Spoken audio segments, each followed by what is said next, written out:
Hey everybody, Flip Robinson here, one of the co-founders and co-owners of the Freedom Real Estate Group family of companies, and I am joined here with our Director of Investments. Is that So correct? it is. Yeah, this week with Mr. Mark Woodring, and we are here to talk to you.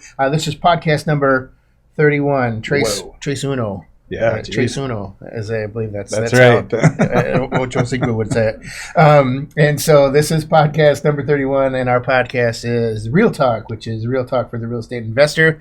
And today we are going to be talking about appraisal hiccups in the real estate world. And like I had said in our vlog, if you didn't get a chance to see that, so this is the Hondros College of Business Ohio Real Estate Appraisal book. This is the book that we had to read, or at least understand, when we got our real estate license here in the state of Ohio. And about 15 years ago, the state of Texas, because of course everything's bigger in Texas, the state of Texas had the real estate appraisal principles and procedures. And these were just for people that were studying to get their realtor's license. Sure. And so both states wanted you to know how to do appraisals because it is a very important part. As a realtor, both of Mark and I are licensed here in Ohio as a realtor. It's very important for us to understand this because normal realtor business and retail real estate, this is very important. As an investor, a lot of times it doesn't really hit your door, or hit your desktop. But now as investors, and we're selling to other investors, well, these investors are buying properties using mortgages and using lenders. And the lenders are bringing the appraisals to our door. And so if you want to talk more about how important the appraisal process is to us. Oh, yeah, absolutely. And I also wanted to piggyback a little bit on what you were saying is it doesn't matter if you've been an agent for 3 years or 30 years, you're going to have those hiccups. You're never going to price things 100% of the time. No, it doesn't happen. It does not. It doesn't matter if you're the number one agent in the United States, you're going to miss or have a conflict with an appraiser. And so those are the hiccups. But yeah, the appraisal is super important, just like you said, as these lenders start looking at, using your property for leverage, they're going to want to take a look at these appraisals. And so our job as real estate agents, of course, is to guess the best that we can, because that's all it is an educated guess. Like you had mentioned earlier on the vlog series was that, the appraiser is his best opinion of the price based on how long they've been appraising.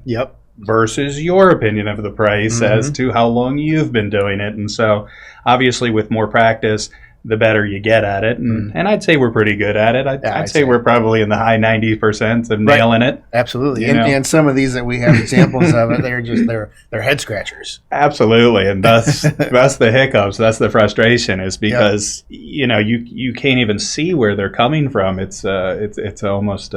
we like to say, because it's the appraiser's opinion of value based on that time, that day, that week, that month of that year.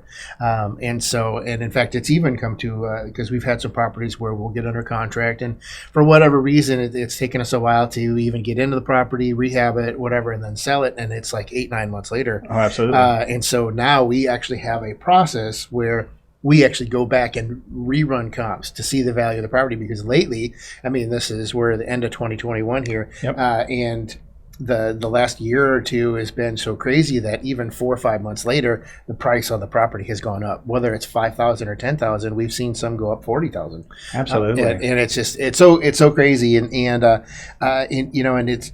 I think the appraisers got a bad rap. Now, we love all appraisers. There's just some that we don't love as much. But they got a bad rap, the 2004, 2005 area where they were basically just, it's worth this. Somebody puts a contract on a property for $500,000. Yep, it's worth $500,000. It says right there. So which helped go into the wonderful big recession. The housing collapse. Whatever you want to call it, 2008. Right. And so because of that, appraisers have been very stringent, and depending on which appraiser you talk to, because you put 5 appraisers in a room, you're going to have 5 different answers. Absolutely. And so when we talked about having this as a subject for a podcast, I'm like, oh, that's got to be Mark and I. Because, way back in the day when dinosaurs roamed the earth and I was doing the acquisitions, I took it personal. Yeah. When I ran comps on a property and I said this property is worth X, Right. If it came in $100 less than that, I took it personally. I was like, you have got to be wrong. I was so mad. Right. But then again, on the flip side, Tiffany hated telling me if I said the property was worth 97.9 and it came appraised at 98. She hated telling me that it was that we missed out on $100. We left money on the table. She would always tell me. So, but it's we've had those hiccups. Just as recent as, this week. When was the last one for you? It was let's see. So the most recent one that we had that I think that.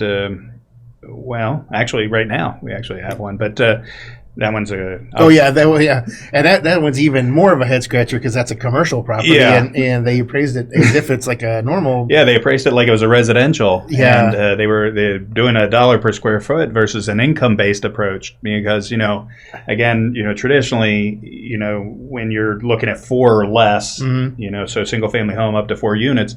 You're going to be doing that $1 per square foot on other homes of comparable size, shape, that kind of stuff.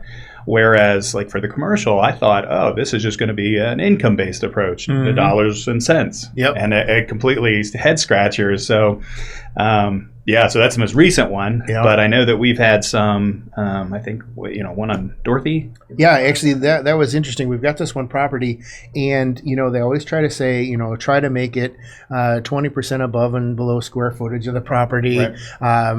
In Texas, they actually teach you only 10 years above and below the actual year built. Yeah, and that's kind of hard to do here in Ohio. But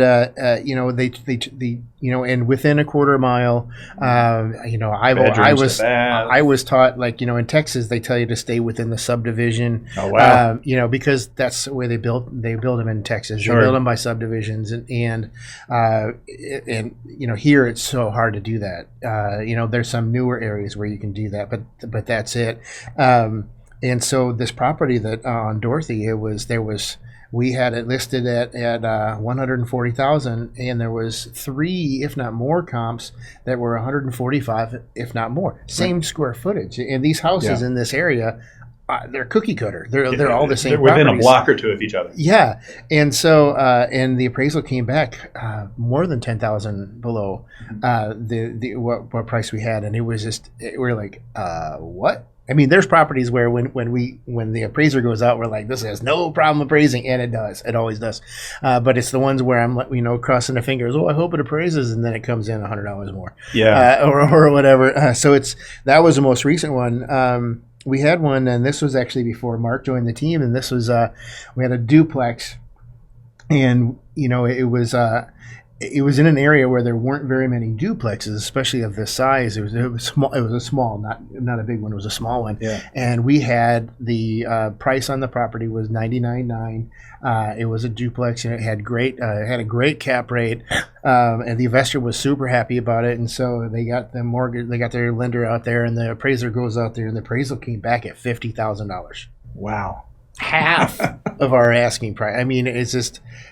We were just blown away, and you can what is it called when you question you don't question the appraiser, but what is it, the reconsideration of value? Yeah, a reconsideration of value. And how many times out of 10, how many times do they actually change the number? Gosh, 1 out of 10. I was going to say it's not often because again, it's their opinion, Yeah. and like I said, I took it personally, right? I have a feeling they're taking it personally when we're like, Sure. Your number's wrong, man. Right. And so, so it doesn't usually happen. And so on this situation, we said we don't accept the appraiser or with this appraisal. And we forced the lender to get a new appraisal, and the lender wouldn't, if I remember this correctly, because this was a few years ago. The lender wouldn't, and so the buyer actually got another lender, and so that lender came in, got an appraiser. The appraiser went out there. Would you believe he appraised it at $99,900? We just couldn't believe it, and so that one sold. You said that you had one. I had one in the Kettering subdivision. Real close to the Dixie Highway, and so it's kind of on the Kettering, almost like West Carrollton, like divide. Mm-hmm. And this one was under contract. the appraisal came in maybe $10,000 or $12,000 short on a $150,000 property. So I was like, wow, I really missed the mark by that much. And I was like, there's no way. And I did the reconsideration of value and showed my price point, the dollar per square foot, and some of the enhancements to the house, everything to plead our case. And no, he shot it down, said that he grew up in that neighborhood and that he knew that inside and out, and that the comps that I were using were not relevant. And so it fell out of contract, went back into contract a week later, and it appraised, I think, a couple $1,000s higher than asking. So, yeah, it's a head scratcher every time. It truly is, and it's obviously can be frustrating. Yep. Frustrating to the realtor. The appraisers at the end of the day, they're like judges. They don't like to be second guessed as well. Yep, exactly. So, yeah, it's an odd spot, but. Yeah, we had one, and again, this is also another one before you got here. We comped out the property, and we stayed that 20% above the low square footage. Mm-hmm. We stayed within a quarter of a mile from this house, and because all the houses in that area were all built right around that same time. And so we had the appraisal at 119.9. That's what the contract was for. And this was one of those that I'm like, we have no problem. This one's going to appraise. And the appraisal came in a lot lower. It came in at 88,000. So we're almost just a little over $40,000 below. Now there's being off like a couple thousand or 10,000, right? But 40. Yeah. And so the appraiser didn't recognize one of the bedrooms as being a bedroom, so we only called it a 3-bedroom. And so we had to show him that there was a closet in that room with a window, so it was actually a bedroom. So then he made it a 4-bedroom, and he came back with his reconsideration of value at 89. And we were dumbfounded, and so we questioned him, and even though our comps were within that quarter of a mile of the subject property, the appraiser said that property is inside of a neighborhood and it's the biggest house in the neighborhood. And so unfortunately he has to appraise it to that neighborhood. He's the only appraiser that we've ever heard say that. Now in Texas, we used to do it by subdivisions, and there was a good reason why. It's because some subdivisions were 400,000, some were 200,000. So you couldn't go, even though it's less than a quarter of a mile. But all of these houses were built in the same time. They're all the same quality. Right. This is 1950s built. So it's not like it's brand new built. And just nothing we could say that could convince this guy to do anything about it. It's so amazing how much effect that these appraisers have on our business. And even though we're following everything that's in these books on how to get our opinion of value, to compare our opinion of value to theirs, it just blows us away.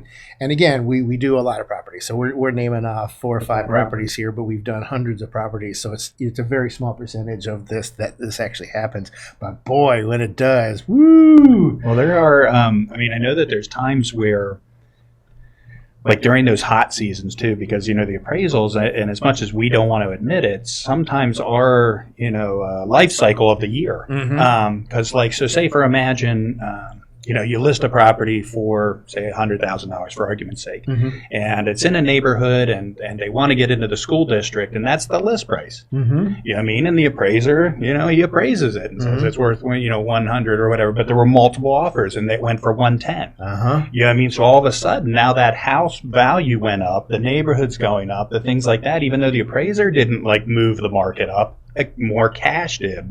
Somebody that was willing to pay more.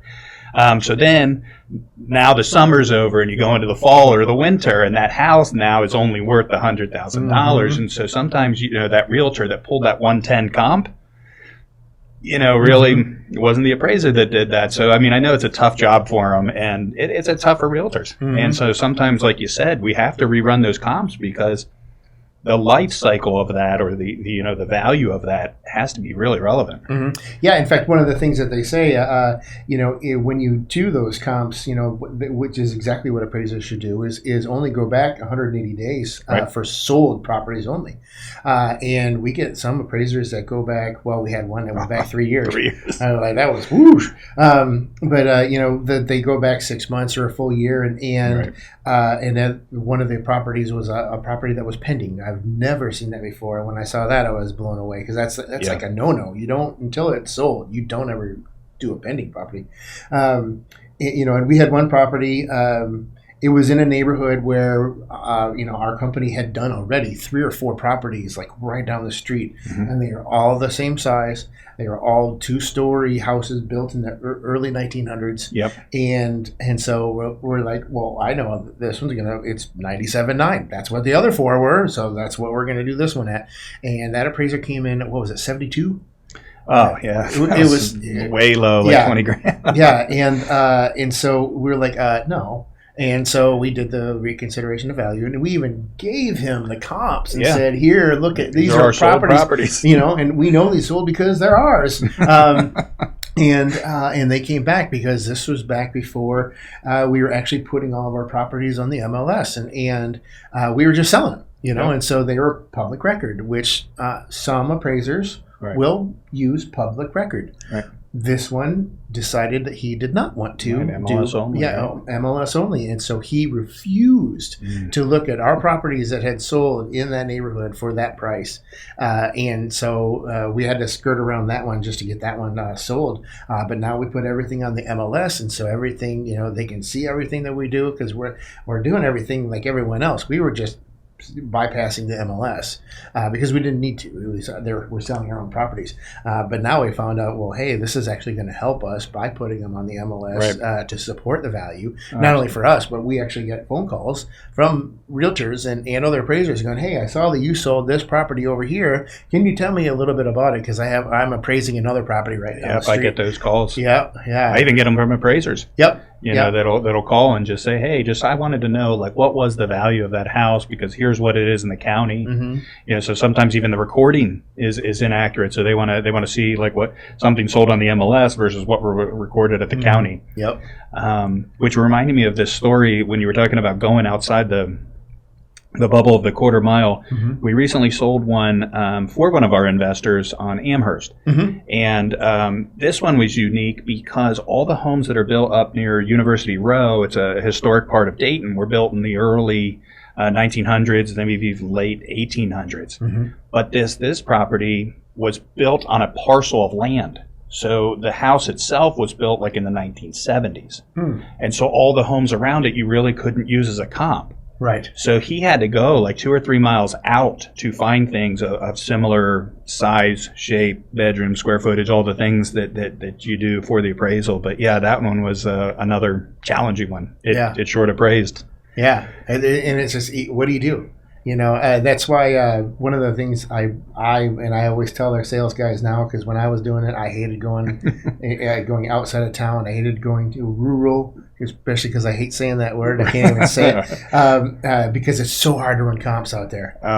We did one, it was in the middle of nowhere. Like Manchester. Yeah. Remember that one, like on the corner of Manchester? Yep.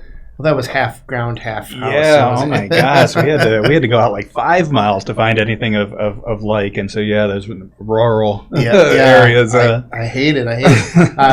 But I mean, and even my own personal residence, we just did a refinance, and we did a test appraisal before doing it to make sure that we wanted to do this, and the test appraisal came back, and we were very happy with it, and I was super excited. And then the lender came in and said we need to do an appraisal, and I said, okay, well, we already have one if you want that one. And it says, no, we've got to do one ourselves. And I'm like, okay, fingers crossed. And it came back in even higher. I'm just like, we like your appraiser, Right. And it was interesting because then I looked at the appraisal to see how they did it, and it just blew my mind because it didn't follow. The only thing I think that they followed that's in these books is that it was 20% above and below square footage, and that was about it. Because the locations of the 3 subject properties, or the 3 comparable properties, were just, they were all over the place. And I was like, well, hey, you know what? He's the professional. I'll go with him on this one. But thankfully, so like every so often it does go for our favor. Oh, absolutely. And when it does, we're very, very excited about that. But and like I said, this is a small percentage that we get these appraisal hiccups. But boy, when they happen, right? We usually get somebody running down the hallway. We got a problem. Yeah, exactly. Thank God it's not so often. Yeah, exactly. Anything else you wanted to? I'm trying to think if there was any other ones that I wanted to No, I pretty much covered them all. Yeah, and so it really makes us it makes us think about when we're buying these properties. Sure. How good are our comps? Because this goes down the road. We can't just tell somebody, "Hey, this property's worth 120. Take our word on it." Exactly. There's a licensed appraiser going to be telling us that they either agree with us or they don't, and so it affects our bottom line, obviously, because that's why we're here, to do business. Yeah, absolutely. So, anything else you want to add on our appraisal friends? No, all I can say is, yeah, it's a tough job. I agree. It's tough on our end. It's tough on their end. Nobody's perfect, but we definitely try to stay within the, what we all can agree on. Yep. And see if we can come to a common ground. Yeah. In fact, the one appraiser that actually came here Sure. to our office, they're appraising one of our properties tomorrow. I think they said their schedule was like they do like something like 60 to 70 appraisals a month or something like that, or was it more? I thought they were doing like 15 a week or 20 a week, like something. Yeah, so you do the math. That's 3 or 4, and this isn't something where they just walk through the house. Exactly. They a lot of times they'll measure the rooms, and they'll they've got the little laser measurer now. So that makes it a lot easier. But it's a very thorough process and lots of pictures, and so I don't know how they do that many in a week. That's just crazy. Right. Thank God for software engineers, right? Right. Well, anything else? No, I think we covered it. I think that should give everybody a good understanding of the challenges in the appraisals and why the hiccups. Yeah, not everything's sunshine and rainbows over here with our process. That we do have to go through some arduous situations with appraisers, and we actually do have a list of appraisers that we don't love as much as the other appraisers. Because when I talk to the investors, because at the end of the day, we don't want you to pay more for the property, right? You know what I mean? I want you to get financed for the whole thing. Yep. So at the end of the day, we are all on the same team, Mm-hmm. trying to get the best outcome. Yep. Absolutely. Well, awesome. Well, we hope that you enjoyed this podcast called Appraisal Hiccups. Mm-hmm. That's probably the politest way we can call Yeah, right. this. We didn't swear to that. We did not swear. All right. Woo! And so, again, we hope you enjoyed this. Again, make sure you check us out on YouTube and all of the other various little things like like MySpace and Facebook, and make sure you catch all our other podcasts and vlogs as well. But we hope to see you out there soon. Again, we always end with Invest smart. Live happy. See you later. Thanks so much. Nothing on this show should be considered specific personal or professional advice. Please consult an appropriate tax, legal, real estate, financial, or business professional for individualized advice. Opinions and information on this show are not guaranteed. All investment strategies have the potential for profit or loss.